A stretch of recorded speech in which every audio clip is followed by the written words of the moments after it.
Tandis qu'Emily Brown conduisait sa voiture de location sur les routes enneigées de la banlieue de Boston, elle tentait de réprimer l'anxiété qui grandissait dans sa poitrine.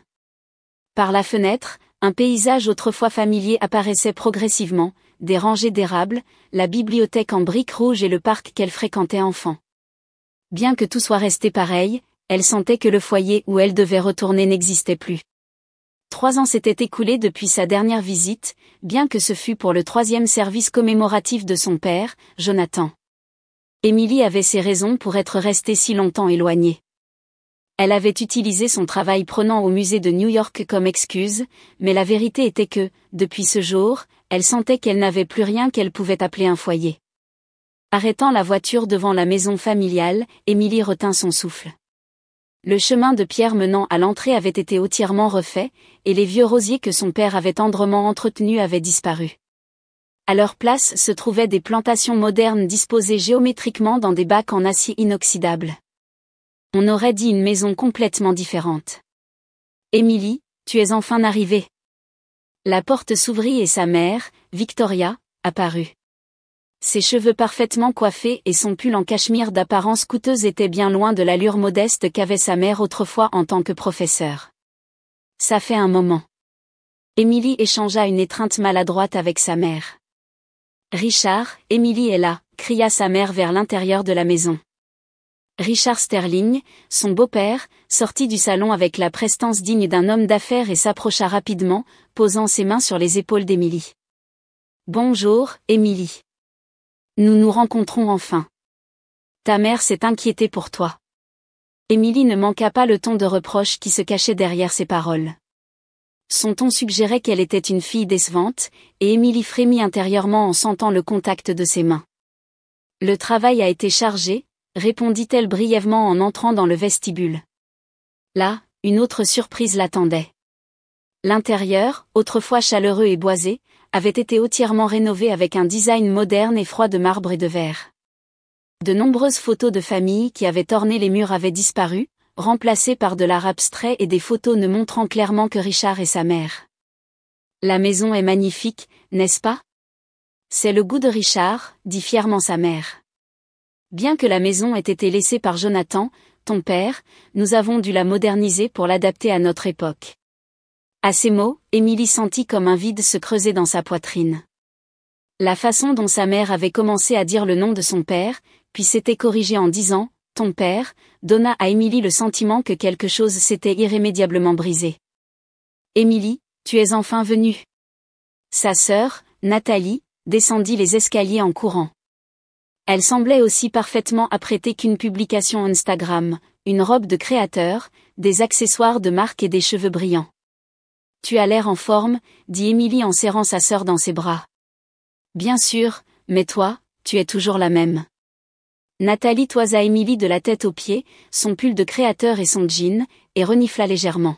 « C'est ça, la mode à New York ?» Emily se contenta de sourire au lieu de répondre. Elle savait que les mots de sa sœur cachaient sa compétitivité habituelle. « Laisse-moi porter tes bagages dans ta chambre, » proposa Richard. « Nathalie, aide ta sœur. » Quand Emily monta ses propres valises, elle trouva son ancienne chambre transformée au-delà de toute reconnaissance. Le chaleureux papier peint jaune et les souvenirs de ses années d'étudiante avaient disparu, remplacés par un espace impersonnel digne d'une chambre d'hôtel. « Nous avons vidé ta chambre, » dit sa mère derrière elle. « Comme tu ne vis plus ici, nous l'utilisons comme chambre d'amis. » La façon si naturelle dont sa mère dit cela laissa Emily sans voix. Sa propre chambre, où elle avait passé plus de 20 ans, effacée si facilement en seulement 3 ans. « Le bureau de papa est toujours là ?» demanda soudainement Emily. L'expression de sa mère se crispa momentanément. « Oui, bien que Richard l'utilise maintenant. » Emily laissa ses bagages et se dirigea rapidement vers le fond du couloir. En ouvrant la porte du bureau de son père, elle trouva du mobilier de bureau moderne à la place des pièces anciennes de son père. Les livres qui avaient autrefois rempli les murs avaient pour la plupart disparu, et ceux qui restaient étaient disposés comme de simples décorations. « Nous avons donné la plupart des vieux livres de Jonathan », apparut Richard derrière elle pour dire. Il aurait apprécié la contribution sociale. Emily ravala ces mots. Beaucoup de livres de son père étaient des textes historiques rares, des trésors vitaux pour ses recherches. Et les antiquités, demanda-t-elle d'une voix tremblante. Celle-là aussi. Nous avions besoin d'espace, répondit Richard avec indifférence. Cette nuit-là, incapable de dormir, Émilie se glissa dans le bureau. Elle pensait qu'il pourrait encore y avoir des traces de son père. En ouvrant les tiroirs, elle trouva une note cachée dans une vieille mallette de documents, des chiffres et des lettres écrits de la main de son père. Cela ressemblait à une sorte de code. Émilie la glissa dans sa poche. Le lendemain, la veille de Thanksgiving, sa tante Martha et son cousin David arrivèrent. Martha, la sœur de son père, semblait sans voix face au changement dans la maison. Victoria, c'est comme une maison complètement différente, dit Martha à voix basse. Les temps changent, Martha, sourit froidement sa mère. David emmena Émilie dans le jardin.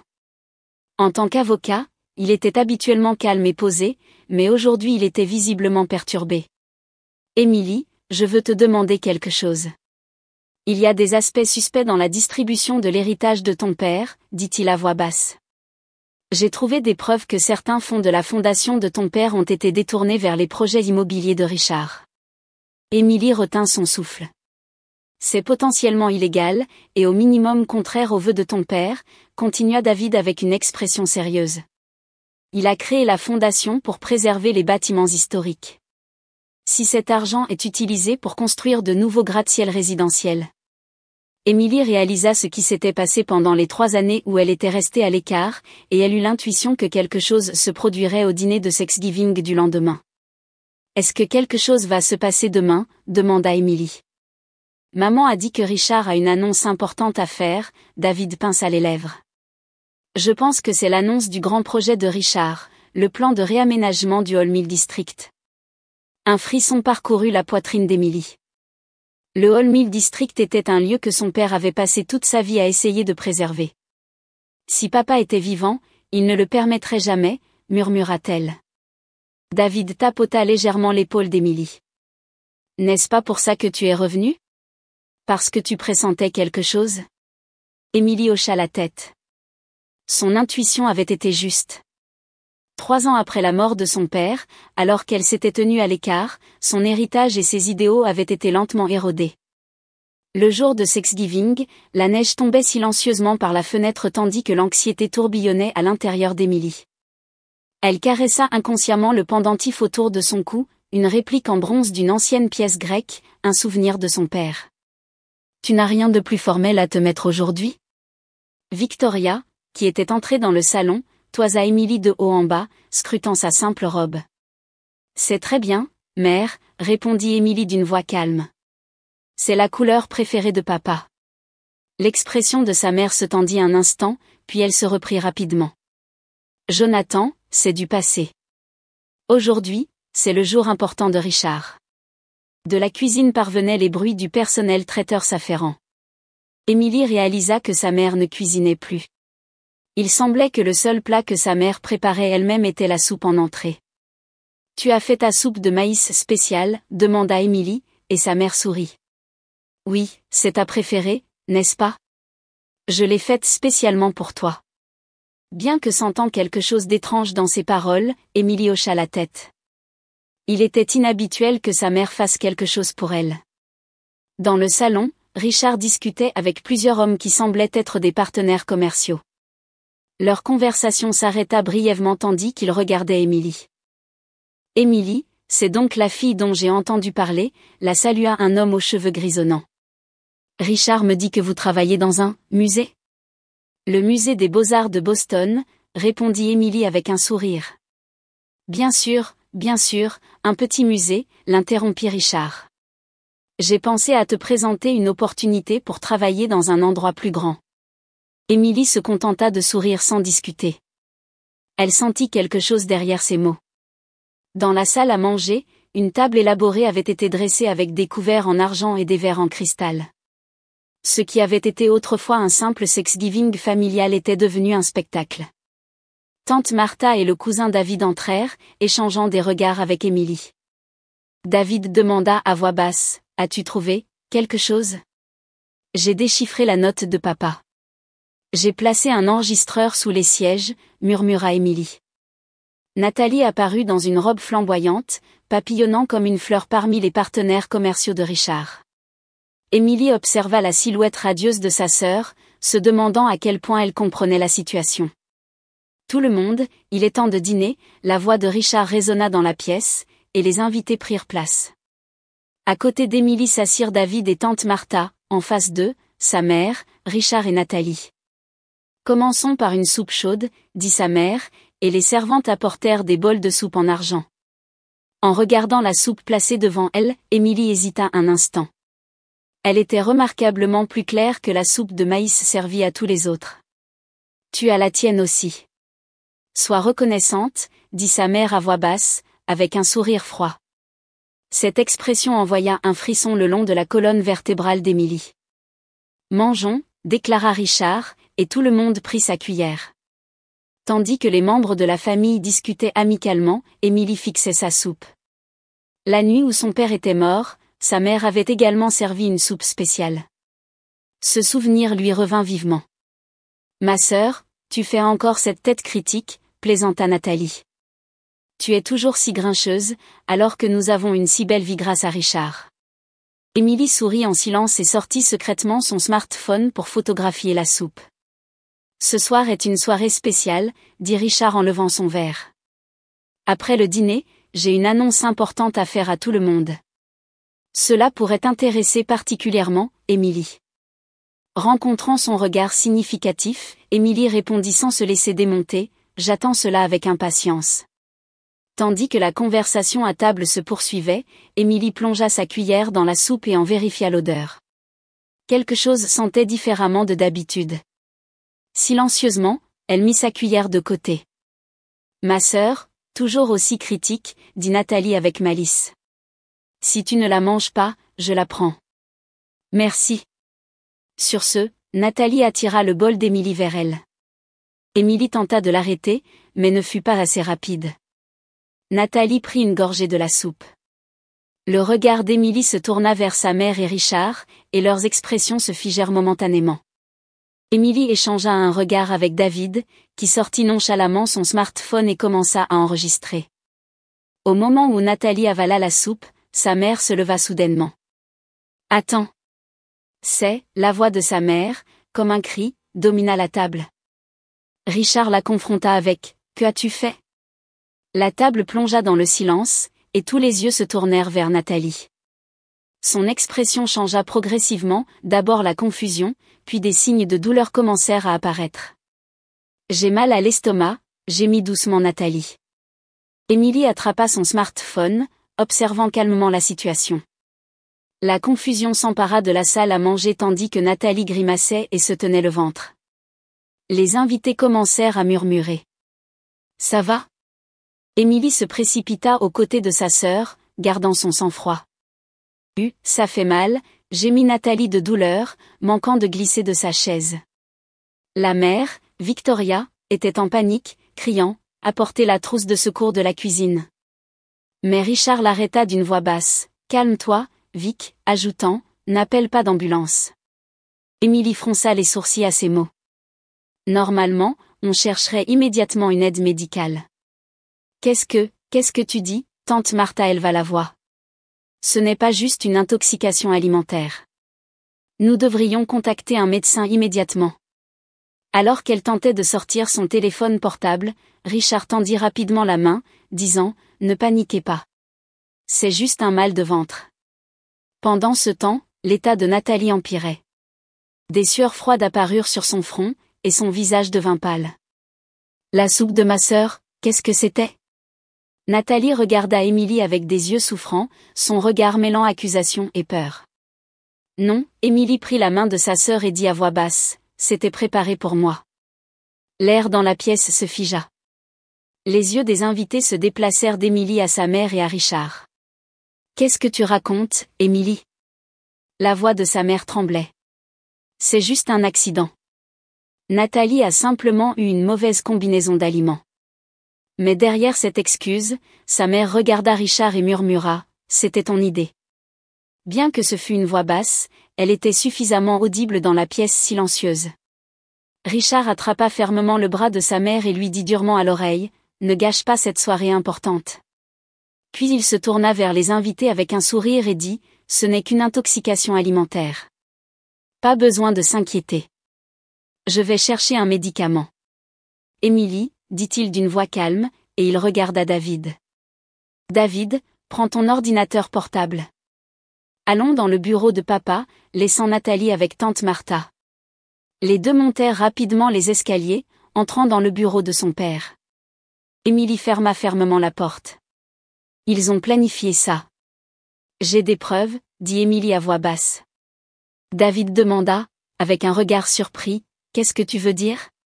Émilie s'approcha de la bibliothèque de son père et sortit plusieurs petits enregistreurs d'un espace de rangement caché derrière les vieux livres. « J'ai placé ça dans la maison hier soir. » Je vois, les sourcils de David se haussèrent. « Tu te méfiais depuis le début. » La note de papa était un code, continua d'expliquer Émilie. Au début, je ne pouvais pas comprendre sa signification, mais je l'ai déchiffré hier soir. Des dates, des lieux, et les initiales R et V. Papa soupçonnait la relation de Richard et maman avant sa mort, alors il rassemblait des preuves. David commença à comprendre. Émilie ouvrit son ordinateur portable et inséra une clé USB. Cette clé USB contient toutes les données laissées par mon père et aussi ce qui a été enregistré depuis hier jusqu'à aujourd'hui. L'écran de l'ordinateur affichait plusieurs fichiers. Émilie cliqua sur l'enregistrement le plus récent. C'était une conversation entre sa mère et Richard dans la cuisine la nuit précédente. « Est-ce que tout est prêt pour demain ?» La voix de Richard.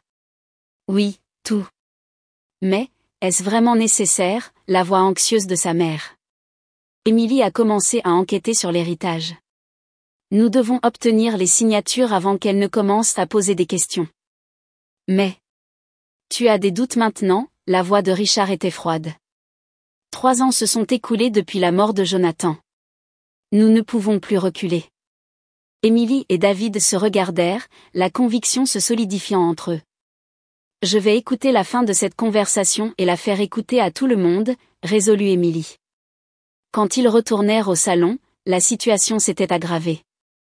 Nathalie était allongée, le visage contracté. La mère était affolée, et Richard s'excusait auprès de ses partenaires commerciaux tout en ne pouvant cacher son irritation. « J'ai quelque chose que j'aimerais que vous écoutiez tous », annonça calmement Émilie. Tout le monde dans la pièce la fixa. Émilie ouvrit son ordinateur portable et mit le volume du haut-parleur au maximum. Ceci a été enregistré dans cette maison hier soir. L'enregistrement commença. Émilie a commencé à enquêter sur l'héritage. Si nous la rendons malade ce soir, nous pourrons éviter les questions pendant l'annonce, la voix de Richard. Est-ce que c'est vraiment bien ? C'est ma fille, la voix de sa mère. Nous avons besoin qu'elle signe les documents avant que notre détournement des fonds de la fondation de Jonathan vers le projet ne soit découvert. Tout sera rendu public lors de l'annonce de demain. Il n'y a pas de retour en arrière. Je mettrai des laxatifs dans sa soupe. Ça devrait être assez fort pour l'empêcher de prendre son vol de retour. Lorsque l'enregistrement prit fin, la pièce fut plongée dans un silence de mort. Les partenaires commerciaux de Richard échangèrent des regards, montrant leur malaise. C'est un montage, Richard éleva la voix. Émilie, tu as les mêmes délires que ton père. Tu déformes les faits. Mais ses paroles sonnaient creux. La preuve était déjà claire, et sa panique se voyait dans son attitude. Maman, c'est vrai, demanda Nathalie d'une voix faible. Tu m'as utilisé ? La mère était sans voix et se mit à pleurer. C'était pour vous tous, pour notre famille. Émilie regarda David. Il avait retrouvé son sang-froid d'avocat et dit, c'est clairement une affaire criminelle. Il est possible que quelque chose de plus dangereux que des laxatifs ait été inclus. Appelons la police. Tante Martha sortit son téléphone portable. Le visage de Richard se tordit de colère. Rien n'est prouvé. C'est juste une blague. Émilie serra le pendentif de son père et dit, ce n'est pas fini. J'ai l'intention de révéler la vérité, de protéger l'héritage et l'honneur de papa. De l'autre côté de la table, ses yeux rencontrèrent ceux de Richard. Ce qu'elle y vit était la peur et la haine. Émilie ne sia pas, maintenant son regard fixe. Émilie, je... commença sa mère d'une voix tremblante, mais Émilie leva la main pour l'arrêter. Il est trop tard, mère, sa voix était pleine de tristesse, mais sa détermination était inébranlable. À partir de maintenant, je révélerai toute la vérité. Comment papa est réellement mort, et ce que vous avez fait. La pièce fut enveloppée de silence. Les partenaires commerciaux de Richard commencèrent à se lever de leur siège avec des expressions perturbées. Excusez-moi, une autre fois, dit un homme, et les autres le suivirent. Le malaise et le doute étaient visibles sur leurs visages. Attends, Warren. Tout ça est un malentendu. Richard se précipita pour essayer de les arrêter, mais l'homme lui rendit seulement un regard froid. Nous ne cherchions pas à investir dans le réaménagement d'une zone de préservation historique. Nous ne voulons pas être impliqués dans quoi que ce soit qui ait des problèmes légaux. Le bruit de la porte se fermant sembla annoncer la fin des ambitions de Richard. Le visage rouge, il se tourna vers Émilie. C'est un montage, cria Richard d'une voix en colère et tremblante. Tu es comme ton père, toujours à te mettre en travers du chemin. La mère, Victoria, s'effondra sur une chaise en sanglotant. Émilie, qu'as-tu fait? Tu essaies de détruire notre famille? Même dans sa souffrance, Nathalie commençait à comprendre la vérité. Maman, c'est vrai? Tu m'as utilisé pour faire du mal à Émilie? La mère était sans voix et se couvrit le visage de ses deux mains. J'ai juste. Richard a dit. Elle n'a fait que suivre mes instructions, dit soudain Richard, comme s'il retrouvait son sang-froid. La responsabilité est entièrement mienne. C'est une femme faible. À ces mots, le visage de sa mère se releva, montrant une expression mêlée de surprise et d'humiliation. Ce n'est pas tout, dit Émilie à voix basse, ouvrant l'ordinateur portable de son père. Papa a laissé autre chose. Elle sélectionna un fichier et appuya sur le bouton de lecture. La voix de Jonathan remplit la pièce. Elle avait été enregistrée le jour de sa mort. Aujourd'hui, Richard Sterling a de nouveau tenté d'accéder à mes matériaux de recherche. Ce qu'il cherche, ce sont des preuves de la valeur historique du Hall Mill District. Lui et ma femme, Victoria. L'enregistrement se coupa brusquement. Et voilà. Qu'en est-il du reste, le défia Richard. Il n'y a rien, n'est-ce pas? Jonathan n'a rien pu prouver. Il est mort d'une crise cardiaque. Personne ne te croira. Mort d'une crise cardiaque? La résonance de ces mots changea l'atmosphère de la pièce. David parla de sa voix d'avocat. Je demande une nouvelle enquête sur la cause de la mort de mon oncle et un audit des fonds de la fondation. Il y a des preuves claires de détournement de fonds. Richard ne put plus contenir sa panique et haussa la voix. Qu'est-ce que tu en sais? La mère cria soudainement. Assez. Elle se leva et rejeta ses cheveux en arrière avec des mains tremblantes. Émilie, ton père savait pour notre relation et nous a menacés. À ces mots, tout le monde dans la pièce halta. Victoria, tais-toi. Richard attrapa le bras de sa mère, mais elle le repoussa. Non, je veux en finir avec ça, dit sa mère en pleurant. Jonathan a découvert ma relation avec Richard et a dit qu'il divorcerait. J'étais sur le point de tout perdre, mon statut, ma réputation. Émilie demanda à voix basse, alors tu es papa? Le silence domina la pièce. Le sang quitta le visage de sa mère. Non. On ne faisait que parler. Il s'est énervé et a eu une crise cardiaque. Richard n'avait plus l'énergie de sauver les apparences et montra sa vraie nature. Jonathan était juste enivré par ses découvertes et ne pouvait pas passer à l'action. Ce terrain avait le potentiel de changer cette ville, mais il ne voulait que protéger de vieux bâtiments. Il regarda Émilie avec des yeux pleins de haine. À cause de lui, le plan a été retardé de plusieurs années. C'était une chance qu'il soit mort. À ces mots, une certitude naquit dans le cœur d'Émilie. Elle ouvrit un autre fichier de l'ordinateur portable de son père. C'étaient les données de recherche de son père. C'est la dernière recherche de papa, Émilie montra l'écran à tout le monde. La preuve de structure du XVIIIe siècle découverte sous le Hall Mill District. Avec cette découverte, ce terrain serait désigné sans condition comme zone de préservation historique. De telles choses sont. Le visage de Richard devint pâle. La recherche de papa était terminée. Il est juste mort la veille du jour où il allait l'annoncer, dit calmement Emily. Tu as profité de la mort de papa et caché ses recherches, et tu as manipulé maman pour détourner l'argent de la fondation vers tes propres plans. Nathalie se leva enfin et cria à sa mère, « Tu as menti tout ce temps. Tu as aussi été impliquée dans la mort de papa. » Nat, Sa mère était sans voix. Je vais appeler la police, David avait déjà sorti son téléphone. Soudain, Richard cria, « N'approchez pas », et attrapa un couteau sur la table. L'air dans la pièce se figea sous la tension. « Richard, arrête », cria sa mère. Émilie, impassible, le regarda dans les yeux. « C'est fini. La mort de papa, tes plans, tout sera révélé. » « Je n'ai plus rien à perdre, » dit Richard à voix basse. À ce moment, des sirènes retentirent devant la maison. Quelqu'un avait appelé la police. Le couteau tomba de la main de Richard, et il s'effondra sur une chaise. « Émilie » appela sa mère d'une voix tremblante, « je n'avais pas l'intention de te faire du mal. J'ai été manipulée par Richard. » Émilie répondit calmement, « Il est trop tard. » Elle ferma l'ordinateur portable de son père et serra son pendentif. « Je protégerai l'honneur de papa et les bâtiments qu'il a tenté de protéger de sa vie. » Tandis que les bruits des policiers entrant dans la maison se faisaient entendre, Émilie contemplait la neige qui continuait de tomber par la fenêtre. La nuit de Thanksgiving avait mis fin au secret longtemps gardé par la famille. La vérité avait mis 3 ans à éclater. Dans sa poitrine, la tristesse et un sentiment de libération se répandirent simultanément. C'était une fin, mais aussi un nouveau commencement.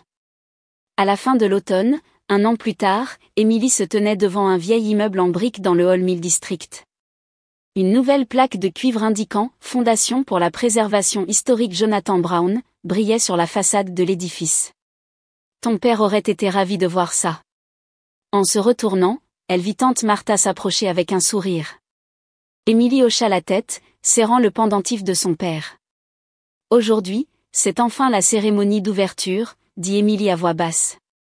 Dans son esprit, les turbulences de l'année écoulée défilaient comme un diaporama. Richard avait été accusé de fraude, de détournement de fonds et de complot et était toujours en procès. Son empire commercial s'était effondré, et le terrain destiné au développement avait été classé zone de préservation historique sur la base des découvertes de son père. Sa mère, Victoria, bien que complice, avait vu sa peine réduite pour avoir agi sous l'influence de Richard et coopéré à l'enquête. Elle expiait désormais ses fautes par des travaux d'intérêt général. Depuis cette nuit-là, la relation entre Émilie et sa mère restait brisée, mais elle se parlait au moins au téléphone 1 fois par mois. Prête ? David apparut, une mallette de documents à la main. Le maire est déjà arrivé. Émilie prit une profonde inspiration et répondit, « Allons-y. » Dans la salle de la fondation, les habitants et les personnes impliquées dans la préservation historique. Un applaudissement silencieux s'éleva. « Merci à tous de vous être réunis ici aujourd'hui », commença-t-elle d'une voix calme. « Je suis vraiment heureuse que cette fondation puisse officiellement commencer ses activités, poursuivant les vœux de mon père, Jonathan Brown. » Dans le public, Émilie trouva un visage familier. C'était sa sœur, Nathalie. Elle n'avait plus son ancienne apparence flamboyante, mais une tenue simple et élégante, souriant modestement. Après cet incident, Nathalie avait quitté l'entreprise de Richard et avait disparu pendant un certain temps. Elle avait recontacté Émilie 6 mois plus tôt. Maintenant, elle aidait aux relations publiques de ses activités de préservation historique, utilisant ses compétences en réseaux sociaux. Le fossé entre les sœurs n'avait pas complètement disparu, mais elles pouvaient au moins coopérer pour un but commun. Après le discours, Émilie s'approcha de Nathalie. « Merci d'être venue, » dit Émilie. « Comment aurais-je pu ne pas le faire ?» répondit Nathalie, semblant un peu gênée. « C'est le jour où le rêve de papa se réalise. » Côte à côte, elles contemplèrent l'exposition restaurée du bureau de leur père. Ses matériaux de recherche et ses antiquités chéries y étaient soigneusement disposés. « As-tu eu des nouvelles de maman ?» demanda Nathalie à voix basse. Émilie hocha la tête. Elle dit qu'elle ne peut pas venir pour Thanksgiving. On dirait qu'elle n'est pas encore prête. Je suppose que c'est inévitable, soupira Nathalie. Mais au moins, elle continue d'expier ses fautes. Rien que ça, dans l'expression de Nathalie alors qu'elle se taisait, Émilie sentit une maturité qu'elle n'avait jamais vue auparavant.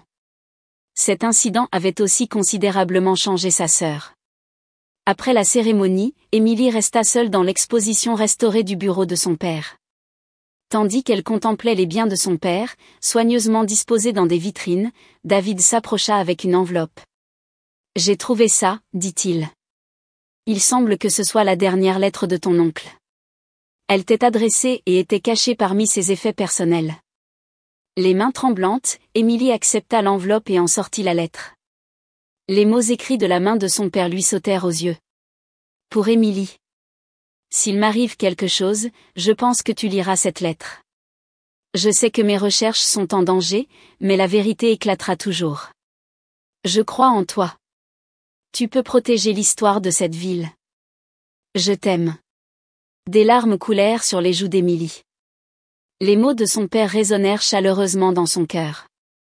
Par la fenêtre, la neige avait recommencé à tomber silencieusement. Thanksgiving approchait à nouveau. Cette fois, ce serait une fête bâtie sur de nouveaux liens et sur la vérité. Émilie serra le pendentif de son père contre sa poitrine, regardant par la fenêtre. Une histoire familiale de douleur, de perte et de régénération. Elle sentit que ce n'était pas une fin, mais le début d'un nouveau chapitre.